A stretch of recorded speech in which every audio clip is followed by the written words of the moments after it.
ఆటలాగా పాటలాగా నేర్చుకుంటే రానిదంట స్నేహం అంటే ఏమిటంటే పుస్తకాలు చెప్పలేని పాఠం అంట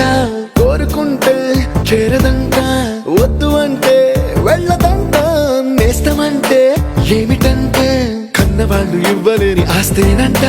ఇస్తూ నీకై ప్రాణం పంచిస్తూ తన అభిమానం నీలో ప్రతి ఒంటరి తరుణం చెరిపేస్తూ ఎన్నో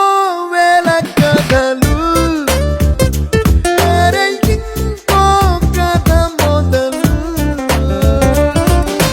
छोटी छोटी छोटी छोटी छोटी छोटी बातें छोटी छोटी बातें बातें मीठी मीठी मीठी मीठी मीठी मीठी यादें मीठी मीठी यादें यादें